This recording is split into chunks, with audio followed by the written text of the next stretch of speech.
साथियों नमस्कार, स्वागत है आपका अपने चैनल हाड़ा वेट्स क्लब में। हम पशु के गोबरबंद का इलाज करते रहते लेकिन गोबरबंद नहीं खुलता है। क्यों? क्योंकि उसने प्लास्टिक खा रखी है।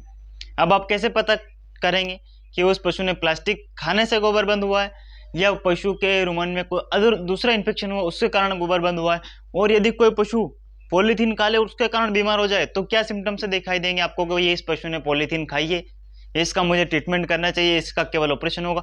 ये सारी जानकारी आपको इस वीडियो में दिखने वाली और मिलने वाली, और उन सिम्टम से आप पॉलीथीन खाने वाले पशु को पहचान कर पशु मालिक को बता देंगे कि आपके पशु ने पॉलीथीन खाई हुई है, अब मैं इसका इलाज करूंगा तो बीच का बचना मुश्किल है और यह केवल ड्रिप से सही नहीं होगा। चैनल पर नए तो सबसे पहले चैनल को सब्सक्राइब जरूर कर ले, क्योंकि ऐसे हेल्पफुल कंटेंट हमारे चैनल पर आपको मिलते हैं।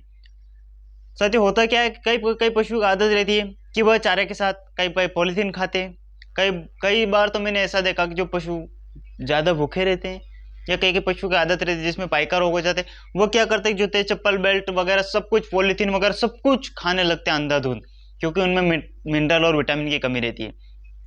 तो ऐसे पशुओं में बहुत बड़ी समस्या हमें देखने को मिलती है। कई बार गोबरबंद की, कई बार अफारे की ऐसी शिकायत हमें देखने को मिलती है और हम उसका ट्रीटमेंट भी करते हैं लेकिन हमें रिजल्ट नहीं मिलता है।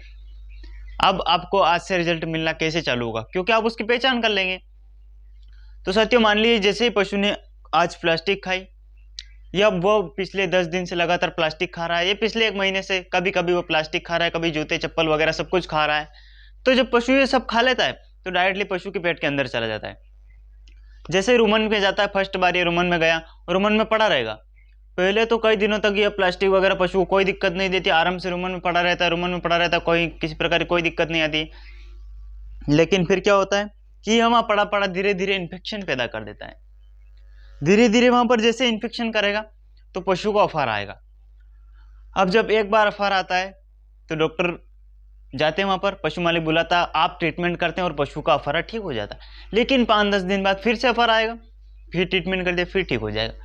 फिर 5 दिन बाद फिर अफारा। बार बार अगर किसी पशु को टिम्पनी हो रही है, बार बार किसी पशु को अगर अफारा आ रहा है, बार बार किसी पशु को अगर ब्लॉट हो रहा है, तो वह किसके कारण हो रहा है?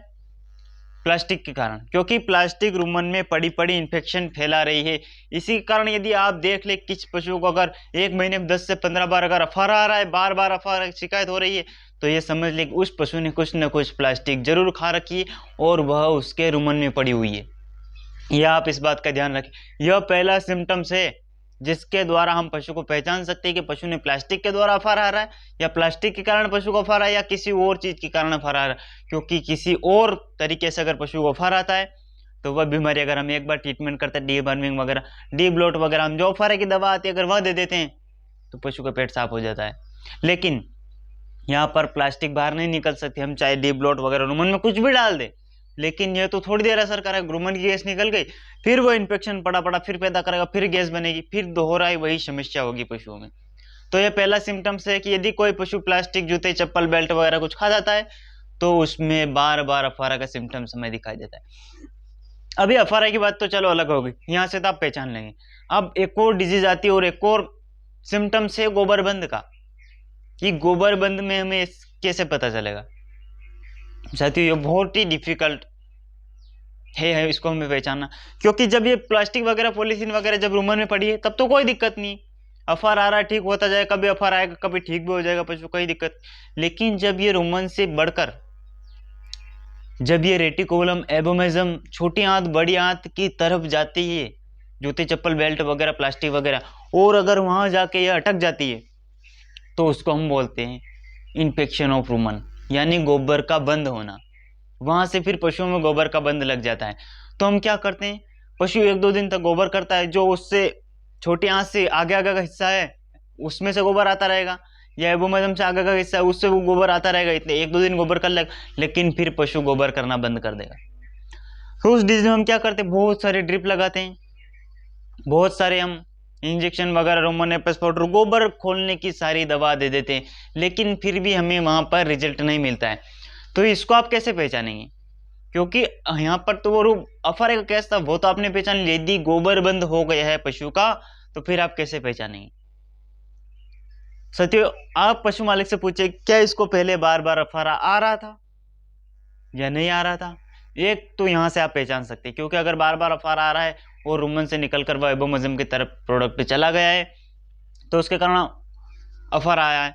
और एक बात और है कि वह जैसे ही पशु ने खाया, खाते ही पशु के पहले वह एबोमेजम रेटिकुलम ऊपर होकर गुजरता है वहां से, तो पहले अगर उनके अंदर चला गया है तो डायरेक्टली गोबरबंद का केस कर देता है।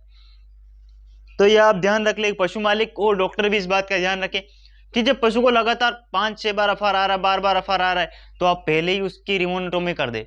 आप उसकी रिमोनोटोमी करके पहले ही उसके अंदर से खील, जूते, चप्पल, बेल्ट वगैरह जो प्लास्टिक कचकड़ा जो भी उसने खाया है उसको पहले ही बाहर निकाल दे। पशु मालिक को बोल दे कि आप इसकी रिमोनोटोमी करवा लीजिए, ताकि हम रुमन में से तो आसानी से निकाल सकते हैं। लेकिन अगर छोटी आंत में गोबर बंद हुआ है, एबोमेजम से हुआ है, रेटिकुलम से हुआ है, तो वहां पर हमें बहुत दिक्कत होती है, क्योंकि रुमन तो सबसे साइड में होता है और वहां छोटी आंत का ऑपरेशन करके हमें वहां से फिर चोक खोलना, प्लास्टिक उसको निकालना, यह बेहद महंगा पड़ता है। इसमें हमें बहुत कम रिजल्ट मिलता है, ऐसे पशुओं की डेथ होने की ज़्यादा चांस बन जाते हैं। तो साथियों, आप ऐसे पहचान सकते हैं यदि किसी पशु ने प्लास्टिक जूते, चप्पल, बेल्ट वगैरह खाए हैं तो उसका गोबर बंद आप कभी नहीं खोल सकते, उसका सिवाय है तो एक ऑपरेशन। अगर आपको रिजल्ट मिल जाता है तो यह बहुत ही अच्छा करिश्मा होगा। अगर रिजल्ट नहीं मिलता है तो आप पशु मालिक को बोल दे कि आपके पशु ने पॉलीथीन वगैरह कुछ खाइए, आप इसको ऑपरेशन करवाइए, बाकी ड्रिप लगाने से आपको वहाँ पर रिजल्ट नहीं मिलेगा। इससे क्या होगा कि आपके फील्ड पे असर नहीं पड़ेगा, वरना पशु मालिक आपको बोल देगा आपको नॉलेज ही नहीं है, आपको तो काम करना नहीं आता, आपने तो गोबर बंद भी नहीं खोल सके।